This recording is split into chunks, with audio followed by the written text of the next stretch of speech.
Welcome to the Major League Real Estate Podcast, a podcast for operators of large-scale real estate portfolios. My name is Nathan Sosa, and I'm your host. Together with my co-host, Matt Hamilton, we talk about tax and legal strategies, and we bring on operators of large portfolios for in-depth discussions on how they grow their business.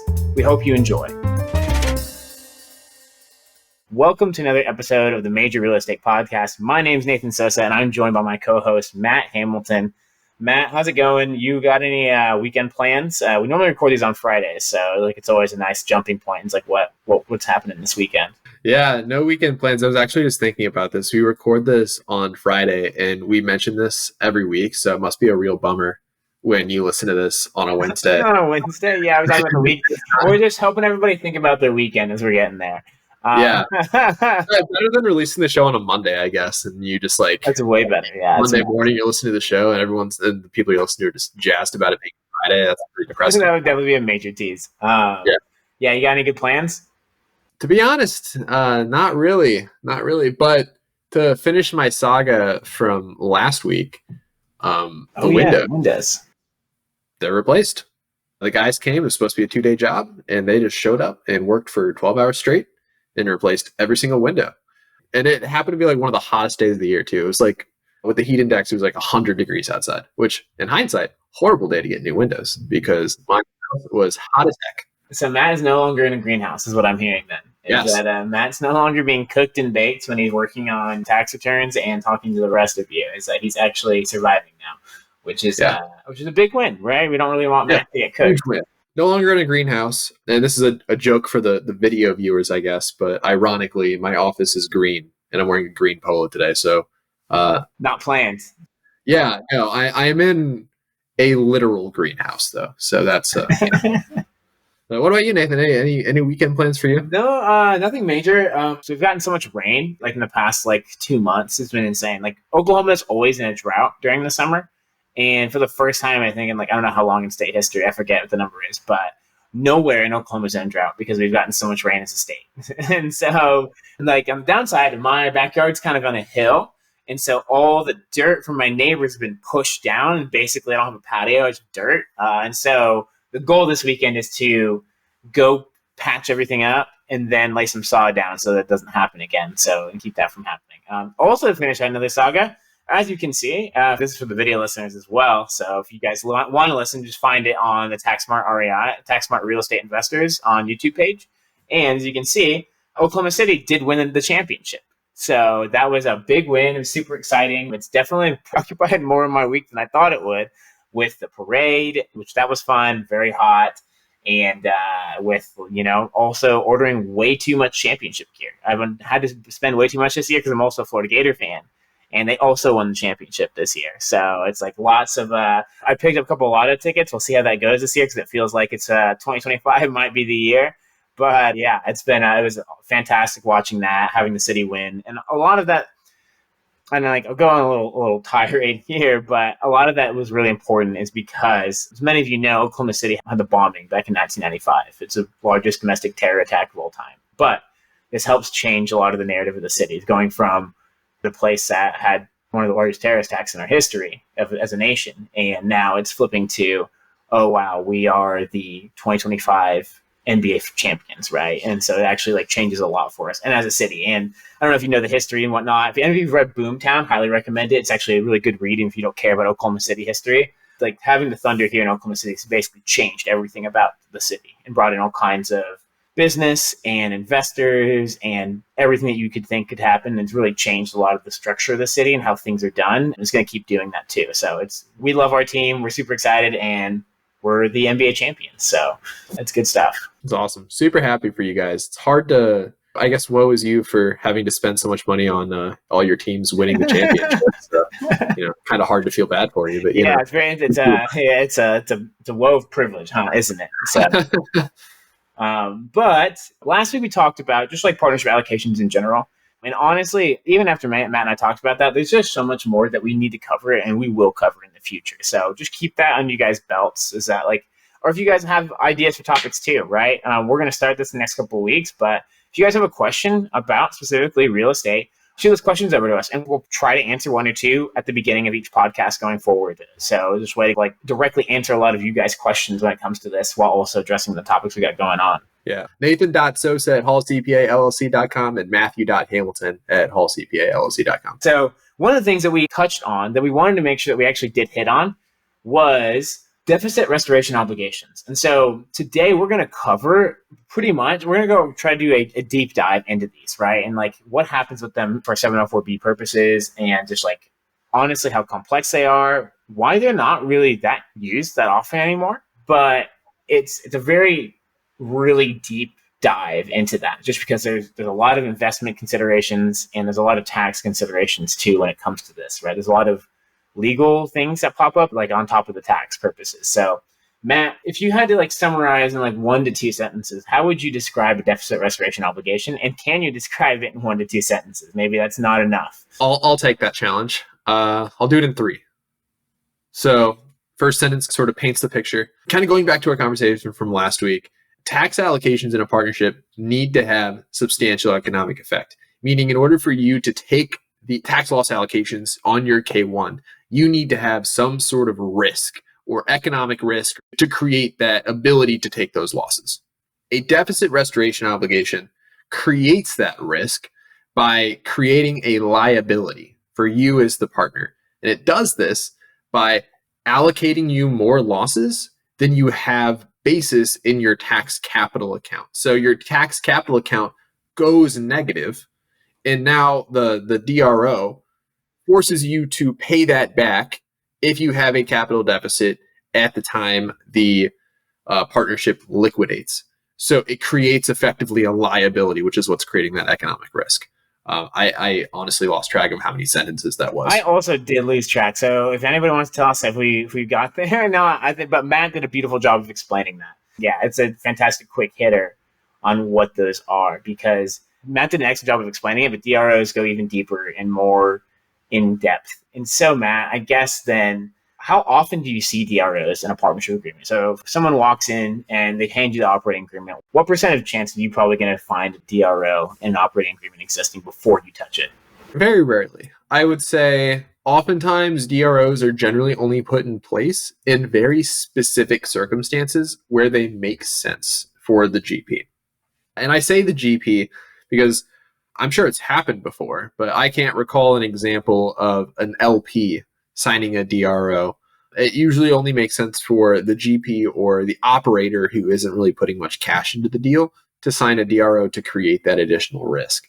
But it's very rare that a new client comes in, throws an OA on my desk, and it has a DRO in it. Usually it's something that we discuss at length and implement. Usually it's the option of last resort. I'm actually going to get a lot of my own questions answered today. Why is it an option of last resort?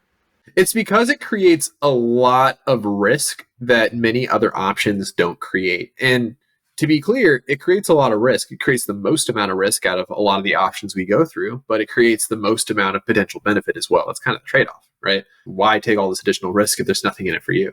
But effectively what it does is it allows you to have a capital deficit while other partners still have positive capital accounts. So if all of your LPs, you haven't returned any of their capital yet, they still have positive capital, you can just take a ton of losses and just kind of take a huge loss and a huge capital deficit with a couple limitations that we'll kind of get into later. But it allows you to take a lot of those losses up front, which is a huge benefit for you as the GP, especially if you don't put any cash in, right? That's creating a ton of tax benefits for you. But what it does is it creates a legal obligation to repay all of that deficit if the partnership were to liquidate. So if the partnership were to liquidate and it needs cash to repay all of the LPs, let's say they don't sell the property for a big enough gain and they don't have the cash to pay those LPs, you're now on the hook for forking over all of that cash and all those losses that you took to restore that deficit and pay back all the LPs and kind of go through that distribution waterfall. So it creates a lot of risk if the operations don't go as smoothly as you would have hoped. Yeah. So I guess to kind of summarize that is basically to be able to take these economic losses that are technically due to other investors, you have to actually sign on for a lot more risk. And that's how we can make it work per the 704B rules, right? And so I guess the best way to say it is like, hey, yeah, you basically have to sign this. I'm not going to call it an indemnity clause because I'm not an attorney, but it's like basically I'm just going to say it's like you basically sign this clause and says, hey, if anything bad happens, I'm on the hook for it, right? And so that's how you can take more depreciation. And it's probably why you don't see it initially in the operating agreement, because most attorneys are probably going to write that in a way that they want to protect everyone from, that's their job. They want to protect everybody from risk. And so that's why they're not going to initially put that in. Is that fair to say? Yeah, that's definitely fair to say because, again, not an attorney. But if I were a lawyer, my default position would be to create the lowest amount of risk possible for my client. Right. And usually these DROs only materialize after there's a conversation with your CPA who kind of pushes back and says like, hey, these allocations, they aren't substantiated by the economics of the deal. We need to do something to create that risk. And then you kind of go back and forth with the attorney, and then the DRO is kind of what you would land on in that scenario. But yeah, no, I've never seen an attorney default to adding a DRO, and I guess unless maybe they're a tax attorney and they really know what they're doing. Right, that's a good point. To like summarize and kind of point out, the tax code favors risk 9 times out of 10. If like you're going to go into a risky investment, something that's a risky investment, you're an entrepreneur and you're doing something that is going to require or involves risk, right? Putting yourself on the line, the tax code, like the government basically says, hey, we want you to do that. So here are incentives that we've created that allows you to do those kinds of things. And that's how it's really structured. I know some people may or may not disagree with that, but that's the pattern, it's a common pattern that I found and clearly exists when it comes to DROs. Real estate syndication tax is confusing to you? Well, that's why hopefully you listen to the podcast today. Also, you should go to our website, www.therealestatecpa.com, and you will be able to get access to the ultimate guide to real estate syndicators and sponsors, which breaks down everything from preferred returns, depreciation strategies, whether you're a GP or an LP, avoid costly mistakes, and maximize your returns. Download the complete guide free and get the tax clarity you need to succeed. So, like we talked in the last episode, if you have a negative capital account that you don't have a lot of contributions, does a DRO count as like a contribution? Like, does it show up in the capital account then? And so does it get you positive? I guess, how does that work? So that's a great question. It does not rise to the level of a capital contribution. It simply acts as a mechanism to allow you to have a capital deficit. And it allows your capital deficit to go as negative as the DRO allows for. And there's some customization in how you write the DRO. You can have what's called an unlimited DRO, where it basically says that you, as the partner and DRO signer, are required to pay back in cash the full amount of the capital deficit, whatever that may be. So that could infinitely go negative, and you're just on the hook for an increasingly infinite amount of cash, which not an ideal situation for sure. And some people sign what's called a limited DRO, where you put a cap on it and say, I'm willing to have a negative capital account and put myself on the hook for X amount of dollars, let's say 100,000, 500, $1 million, whatever that looks like for that person specifically. It just allows their capital account to reach that level of a deficit. So again, it doesn't rise to the level of a capital contribution. It just sort of creates a mechanism for that capital deficit. Got it. So it will never show up in like your actual capital account table. But actually, I want to ask a question on the limited DRO piece. Are there rules around that? Like, or can anyone say, I only want to take $50,000? So they're not necessarily rules limiting the nature of those limitations. It's more so creating a framework for how you want to structure that risk in the eyes of the IRS, right? Because the whole name of the game here is creating economic risk. And obviously, a lot of people kind of want to control that level of economic risk. So it really just kind of puts a cap on the downside they're willing to accept. Gotcha. Okay. Yeah. So I guess I was kidding. I guess I've heard some people think that you can't do limited DROs. So that's good to know that it's possible to implement those. Yep. What about state law? So state law DROs can be really interesting. That's something that like Matt's mentioned to me before, is that it's definitely a legal question that I think we should needs to be brought up. There is a tax court case that's talked about the implementation of state law DROs. It's called Hubert Enterprises. TC Memo 2008-4 for the tax nerds out there, or anyone else wants to throw the ChatGPT and get a summary. But basically, state law can create a DRO as long as the note or whatever is created here is satisfied when the partnership's interest is liquidated, which we'll talk about liquidations in a little bit because that's a very important key piece. What happens with DROs, right? It's like basically you get something sweet really up front, but at the end of the day, depending on what's happening in the partnership, there might be a price to pay per se, right? There's no free lunch in the tax code ever. And so essentially, state law DROs can exist with that. And like basically the 90 days liquidation or something like that, right? It's like there's some rules to it. And like Matt said before, it's like basically if this contract is not enforceable, basically if it's not legally enforceable, there's no point where it's like, oh, there's a chance this thing comes due. There's no risk, right? And so that's something that's important there. Like Matt, do you agree with that? Is that something that you've seen previously? Is it like, hey, people say, oh, I want to sign this. And they try to say, oh yeah, no problem. All I have to do is sign this document. But you look at it and you feel like there's no true risk here, no true economic danger, I guess. Yeah, that's one thing you have to be really careful of when you're structuring this. It's really important to work with your attorney and your CPA in tandem. I know Nathan kind of said that, but I just want to reiterate that because it is really important because there's two components here. There's the whether or not the contract is enforceable under state laws and the ways this is set up, but there's also the tax component as well and the economics of whether or not there's actually risk. Because you can sign a DRO, but I believe the term is an illusory DRO or something that is a DRO on paper, but there's some other mechanic getting in the way of there actually being any risk there. Because let's say, for example, you have a DRO, but someone else also has a DRO and their DRO kicks into place before yours or something like that. Or there's some other mechanic where when the partnership liquidates, it has to get cash from some other source before it leans on you to get that DRO. And then people try to get sneaky and, sign these DROs and say, oh, I have this piece of paper that says I can have a capital deficit. But that actual economic risk has to exist. If you try to circumvent that, the IRS is just going to look right through that and say, well, there's no real risk here, so you can't take those tax losses. Right. It's important to keep that into effect. You can't just sign paper. It's got to be legit, right? The IRS and the tax code always looks for legitimate business reasons for doing things. And it's okay for some of that business reasons to have tax savings, but there needs to be other business legitimacies to come through that. I've had a couple of experiences with clients doing DROs and actually being willing to sign them and whatnot. What are some like the major experiences that you've had with those? Yeah, so oftentimes where a DRO, in my experience, becomes, I'll say, the best option to move forward is scenarios where there is sort of a handshake deal between partners, but it doesn't actually have any economic substance. So, for example, I was working with a client who it was a pretty limited partnership, not in the legal sense, but like a partnership that is like limited in size. But it was him and I want to say two other guys.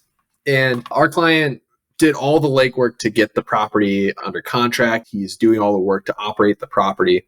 And there was another partner that I can't recall specifically, but he was more involved. But then there was one partner who was a lot less involved, but they all contributed the same amount of cash. And the partner that wasn't very involved at all kind of did a handshake agreement with our client, the GP, who was really doing all the legwork to get this deal into motion, and said, hey, you did all the work. You can have all of my bonus depreciation. And, they wrote that into the operating agreement, into the allocations, and they said, great, I'll just get your bonus depreciation for doing all this extra work. Awesome. And then they talked to me. I looked at their operating agreement, and there was no economic substance for why this existed. There was no additional risk that this person was taking on to allow for them to take these additional losses. So we kind of walked through a couple options.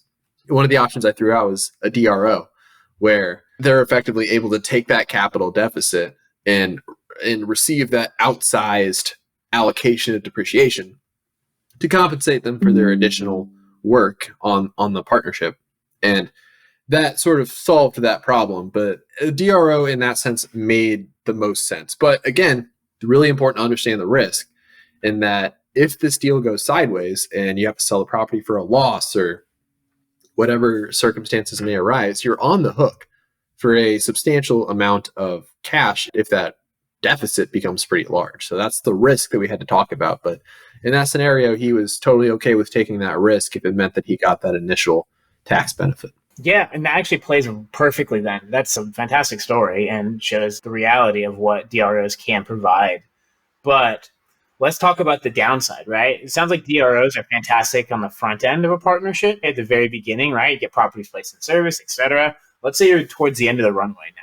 and you've done the DRO process, just like your client did right here. Now we are getting into like the exit, the wind down. Maybe it's because we're selling the property. It's gone great. Now we're just getting return on our appreciation here. And so now we're looking at liquidating this thing. So what happened? I think that you've alluded to this multiple times. What's the ultimate consequence here? So what happens now? What happens to the partner that signed the DRO, took the losses? What happens next? So there's really two scenarios. We can kind of walk through both here. I think this sentence has probably been uttered on every single episode so far. But at the end of the day, when a partnership liquidates, every single partner's capital account has to go to zero, whether that's down to zero from a positive capital account or up to zero from a capital deficit. It has to get to zero. So there's really two scenarios for kind of this example we were walking through. Let's say scenario one, have a huge party, sell the property for a huge gain, making a ton of money. Good for them. So now what happens is this partner has received a ton of depreciation losses. They have this huge capital deficit, and their capital account has to go to zero because they're now liquidating the partnership. Well, in this scenario, there's enough cash to go around. They don't necessarily have to contribute any cash to fulfill their obligations, but they have to pick up income and gain equal to their capital deficit to get it back up to zero. And then if they were distributed any cash as well, that would further, push their capital account down even further. And it creates even more income that they need to pick up. So in scenario one, you have an outsized portion of the gain in the income that you have to recognize at the end of the day because you had all those initial tax benefits. Very similar to depreciation recapture, right? If you're receiving all these initial benefits of tax losses, eventually you have to be made whole and you have to pick up the other side of that, which is income to restore that depreciation loss. So that's scenario one. That's the best case scenario. Case scenario two, things didn't go as well. The property has been bleeding cash for years. Let's say they built a sewage plant right next to the property value goes down. Things are not looking up.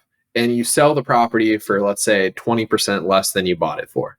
So now you're in this scenario where the partnership doesn't have enough cash to fulfill its liquidating obligations.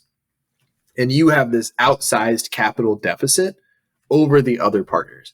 Now, in this scenario, your capital account still has to get back up to zero, but there isn't enough income to push your capital account back up to zero. So now you are legally obligated to fund cash into the partnership to restore that deficit back up to zero because that's what the DRO is legally binding you to do.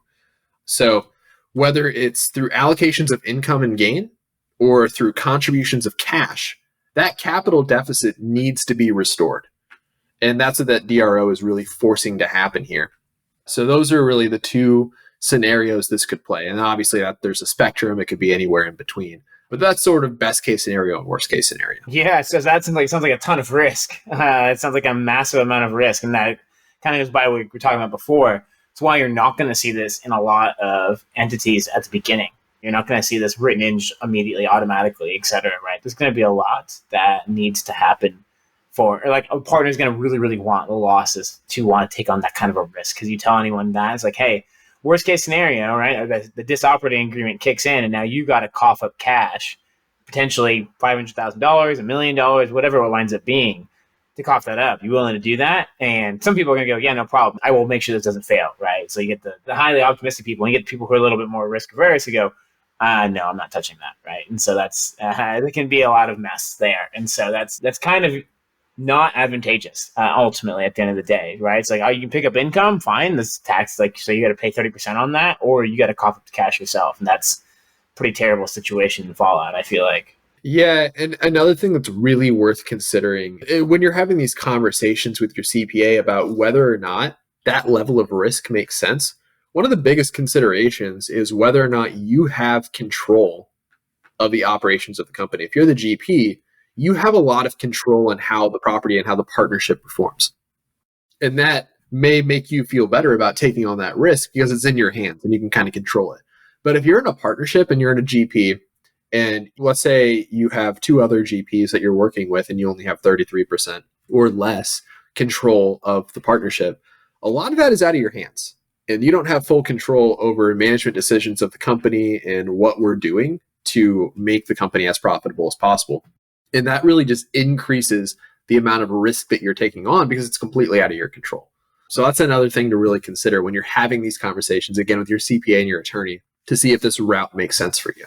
Yeah, definitely. And talk to Matt, right? Talk to Matt, talk to us at Hall CPA, because we know this very, very well. And it's like, hey, it's super complex. And again, these types of items are more arts than they are sciences, but it's definitely worth thinking about what's happening at the beginning, but also knowing what's going to happen at the end. That's why you want to work with someone that's thinking about both for you, not just the right now and what happens today versus what happens 5 years from now, 10 years from now. Like, hey, these are the consequences if it comes down that route. So thank you so much for your wisdom on this, Matt. If you are considering these types of options, or like you have these kinds of considerations, or you're trying to figure out what should I do here, click in the show notes. We've got links there for you guys to look into working with us and seeing what that looks like. So look in the show notes. If you have any other interest in following us, give us a shout on LinkedIn. Nathan Sosa, Matt Hamilton, right? Those are our LinkedIns, or on Twitter. Either work here. Matt, thank you so much again for your time. And next week, we will be talking about partial asset dispositions and honestly, how this can be a huge winner for clients without actually having to do a lot of crazy things like take on lots of risk, right? So we'll talk about that next week. Thanks so much again, Matt. We'll talk to everybody next week.